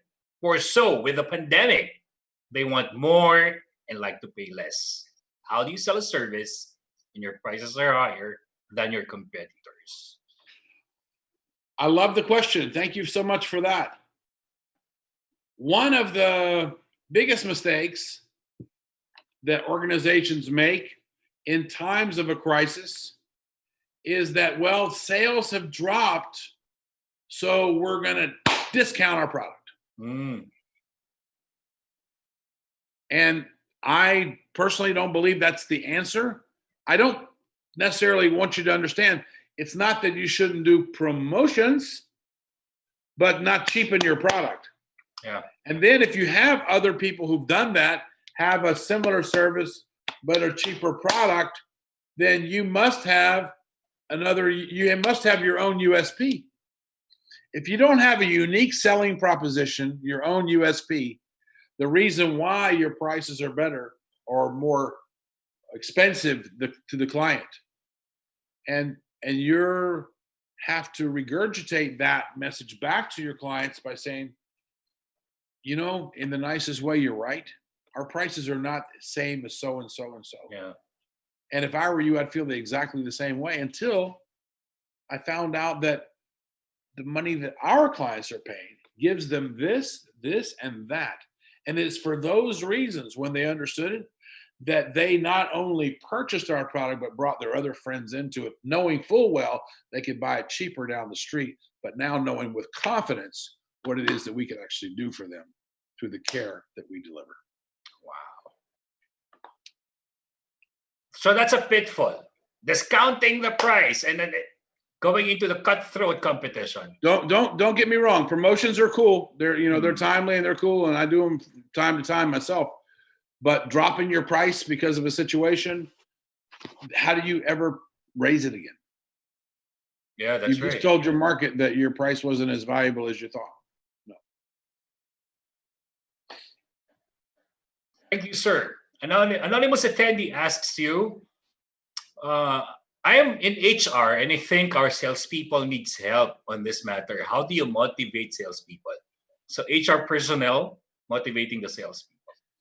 Well, I mean, first of all, thank you for your courageous question, HR person. You might not always think that you're appreciated by organizations, but I, for sure, as a leader, definitely appreciate everything that HR people do for us and have done in the past. And I guess you're kind of looking at performance because you might have some KPIs in your pay package, et cetera. Your leadership has the responsibility to align your sales team, but your sales team are individuals. Like you have. I grew up in a family with 8 boys, so you could say just metaphorically that was our sales team. It wasn't. Not everybody was motivated. Not everyone was motivated that particular day. You had some people crying. You had other ones screaming. So you're not going to have them all motivated. But you do know that there are some in there that perform. This crazy number about the 80-20 rule. 80% of your sales that come from 20% of your salespeople. It's so crazy, but it's like happens in so many different industries. You never know who's going to perform. What you can do as an HR person, I'll tell you exactly what you can do. You can create a nurturing environment where you put out in your company's culture that you look to your salespeople as partners. You look to them as the hand looks at fingers. And you respect those people who are doing that job for the company because they are generating income for the company that eventually will pay your salary and cover the expenses of the company. And just because they're salespeople and other people have shiny business cards, you have the chance as an HR leader to make a difference. And if you show them that appreciation and you show them that respect, nobody is going to be able to drag them to another company, not even for 20% more money. It ain't going to happen. So that's the power of culture and what HR can do. Thank you, Sir MJ. We have a live question from Paul Gerald Flores. Sir Paul Gerald? Hello? Are you in the room? Hello? Paul Gerald. In the meantime, as we try to connect Paul Gerald Flores and put him on the video, how do you fix your mindset from one anonymous attendee? Take a shower. The mindset of take a shower. No matter how bad you feel, if you take a shower, you're going to feel better anyway. So then get out and decide how you're going to do it. Look, there's no quick fix for any answer. I think it's important that you clean yourself. When I use the example of having a shower, but you have to clean yourself every day. You're going to come home. If you're in the sales job, you're going to come home and you can come home beaten because you didn't get the results you wanted. Yeah. And you tried and you tried. And, if you're on commission and you didn't get anything, then you're not putting anything in their fridge that day. Yeah. You're not feeding the monster over in the corner. So I know it's difficult. I know the feeling. I know the emptiness. But here's what I do believe. I believe that there will be a tomorrow. And I do believe it's a process. And I do believe that if you have the discipline, and this is a decision, this is not something that you're going to try. This is a decision that you know that you have a process. And if your process is not ironclad or airtight, get the coaching that you need. There are other resources. If there's nobody in your company to help you with that, improving that, go on YouTube. There's free resources out there. There are books you can buy. I mean, I was a student of Zig Ziglar while he was alive. Brian Tracy was one of my top mentors. I've had great teachers, and I learned from them like a sponge. And of course, today I benefit from that, and I'm able to, give some of that information back to other folks. But at the end of the day, you're responsible for your attitude. You're responsible for your aptitude. You can decide to learn more or just be the same fish that you were yesterday. And one of the greatest things I ever heard Tony Robbins say was, people are either growing or they're dying, and there's no in between. You're either growing or you're dying, and there's no in between. I just really personally, that really resonated a chord with me. So I think you have the right and the option to continually improve yourself. Watch videos, read books, do things that will help you develop good disciplinary habits to get you closer to your goal, that you know exactly where your goal is. Thank you, Sir MJ. Thank you for that. And I also admire Tony Robbins. The first book of him that I read when I was in college was Awaken the Giant Within. And this is to challenge our self-limiting beliefs. And it has helped me as a career person as well in sales. Sir, I know it's already 4:33 a.m. in Florida, but can you accommodate another question? Sure, fire away. I'm all good. Well, I mean, now what am I going to do, right? I'm just going to wake up the neighbors. So from our YouTube viewer, Dennis Carlos, thank you for sharing your thoughts, Coach MJ Tolan. You have made all your points with passion. So how would you handle your team members if they decided to limit himself during this pandemic? Can I know a little bit more about what that might mean? How would you handle a person or a team member who has decided to limit himself during this pandemic? So limit his potential, limit his ability to sell, limit his options of selling. Well, that's a very subjective question. I appreciate the fact that you're concerned enough. You may even have a member on your team that might be either fearful or despondent, or have feeling like throwing in the towel with all this going on, and you wonder, maybe, am I right? You're thinking, how do I bring them around? How do I coach them back into the performance chair? Listening is always a good start. Listening to what their real concerns are, because there's no reason for you to preach to them about you should be doing this and you should be doing that if you don't really know how they feel. They may have reasons that you don't understand what they are, and their reasons may be coachable. You might say, yes, thank you for sharing that, and because of that, we may be able to do this, this, and this. So I think every individual situation is different. I go back to what I was trying to say to HR. I hope I did that effectively. Treat your people like your partners. You have a partner who's feeling a bit down. You have a partner who's feeling not like giving it all. There's a reason for that. And listen to them. Have empathy. See your salespeople, if you're a leader, as if they are your clients also. They're your number one client. There's nobody more important. As a CEO, I used to arrive in the office and think to myself, once I kind of got over the leadership hump, how do you know these people who have the big business cards and say, I'm so-and-so, and this is my title, and look at my car, and look at my house. Yeah, one of my greatest teachers, Deepak Chopra. Oh, I love Deepak. Yeah, well, I was out there with him, with he and 300 other scientists in a 3-day seminar. And the takeaway from those 3 days was, we are neither our positions, what's written on the business card, or our possessions, what we're driving or where we live. So if we're neither our positions or our possessions, who are we?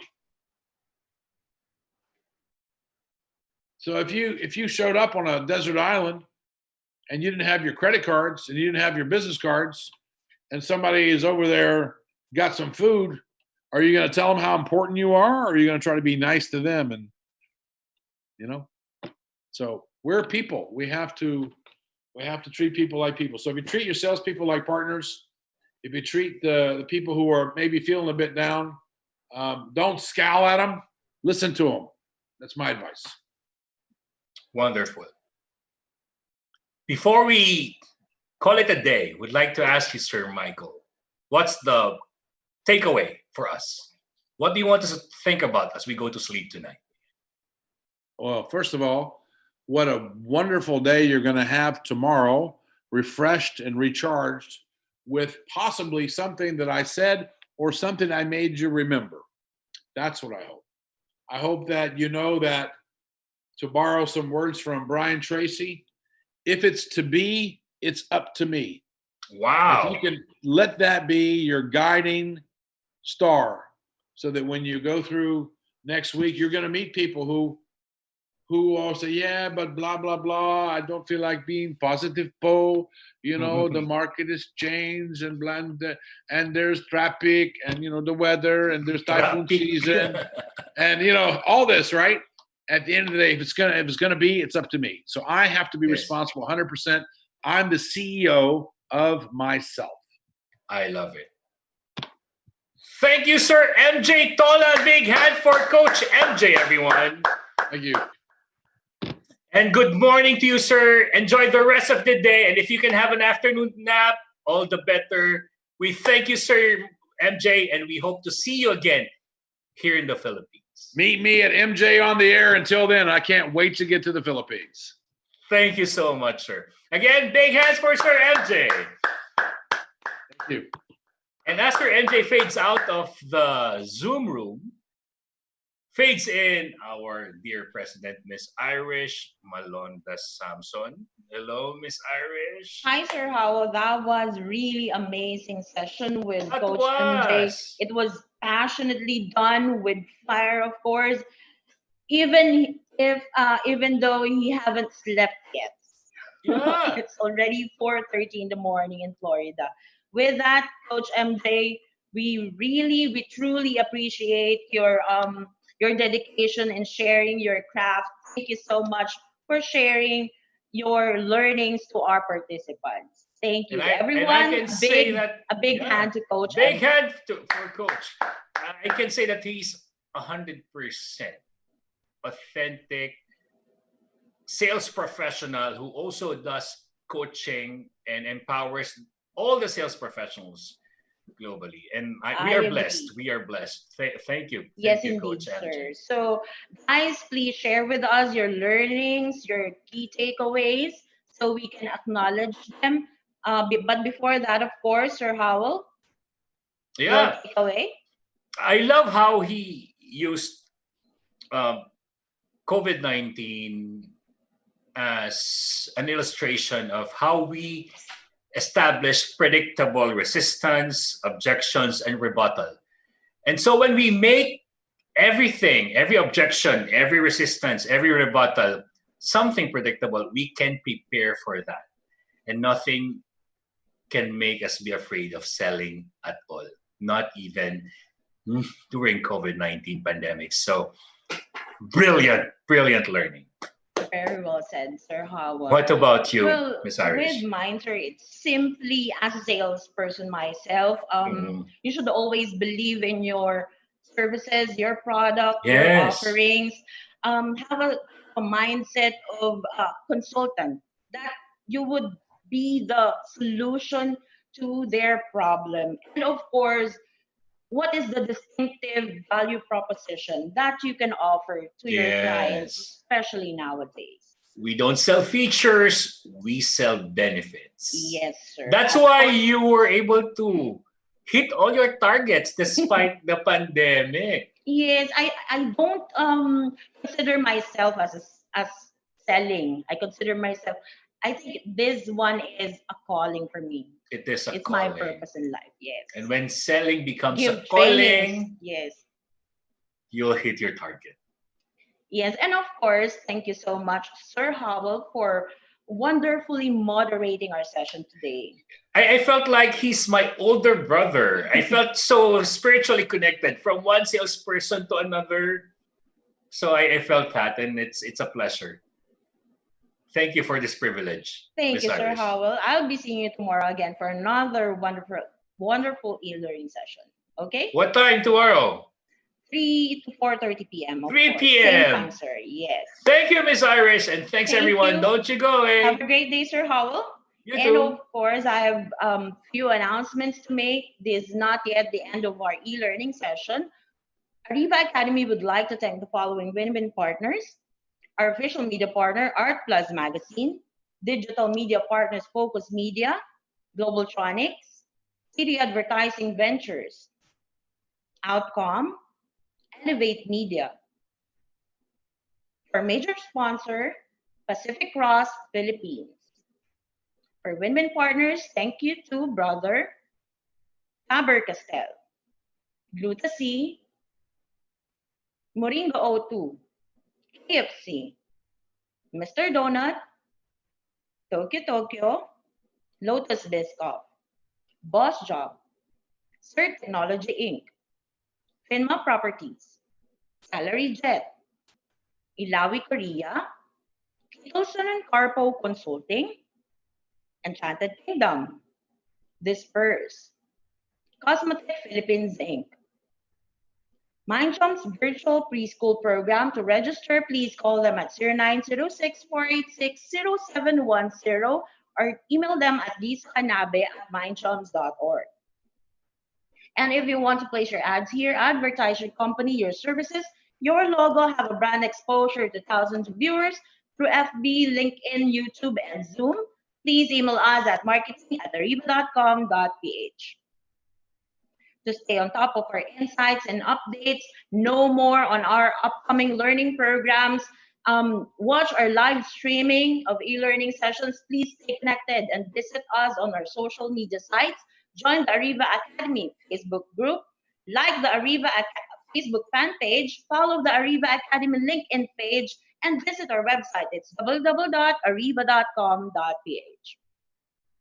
And if you want to watch the replay of our session this afternoon and the previous e-learning sessions that we had, please do visit us on our YouTube channel. Please subscribe and click the bell button. It's Ariva Academy YouTube channel and Ariva Talks. Again, Ariva Academy and Ariva Talks. For our upcoming online learning sessions, please register. Please visit our website, www.ariva.com.ph. We would like, again, to invite you on our live webinar series for a cause. This is the HR Virtual Summit PH 2020. We have invited international global subject matter experts to share with us their wisdom in the HR field. This will be tomorrow. Don't forget to register. June 3 to 4:30 p.m. We will be having Coach Eric Riego de Dios. He will be discussing transformations through growth mindset, learning and thriving through challenges. Don't forget to register. Tuesday, June 9, this is a live webinar series for a cause, Coach with Apps. Of course, this will be discussed by none other than Coach May Soriano. How to connect with clarity and confidence, building community in times of uncertainty and isolation. This will be discussed by Coach Terry Phipps, and this will be on Wednesday, June 10. Don't forget, June 10, 3 to 4:30 p.m. An e-learning masterclass, of course, by none other than Mr. Jonathan Yabut. Please do join us how to manage the millennials in the workplace. There's only $799 per participant. This will be on June 16. Again, June 16, 4 to 6 p.m. Another e-learning masterclass from Mr. Jonathan Yabut, the Asia's millennial guru. Work smart, not just hard. How to boost your productivity at work. This will be on Wednesday, June 17, 4 to 6 p.m. E-learning masterclass, of course, prospecting, cold calling, telephone sales, and closing the deal. This will be discussed by Mr. Chris Randall from the United States. This will be on Thursday, June 18, 3 to 5 p.m. Second batch of online selling from home, how to use FB, IG, and LinkedIn for your business. Please do join us and register. This will be on June 24, 4 to 6 p.m. Of course, this will be discussed by Mr. Jonathan Yabut. Another e-learning masterclass, crisis management strategies in sales, is very timely, guys. Ultimate winning sales strategies during a crisis and beyond. This is only $899 per participant. This will be on Thursday, June 25, 3 to 5:30 p.m. And we will be having again Coach MJ Tolan to discuss this session. And if you want to customize an e-learning session, a webinar for your company, for your team, please do call me at 0916-695-4418 or email me at irish.arivaacademy@gmail.com. That's it, guys. Thank you for joining us this afternoon. Don't forget to register again. This will be tomorrow. Transformations through growth, mindset, learning, and thriving through challenges. Hope that you learn a lot this afternoon. Hope that you can apply it to your workplaces. Again, this is Irish Malonda Samson in Ariva. It's all about being better. Be safe. Thank you and have a great day. Bye-bye.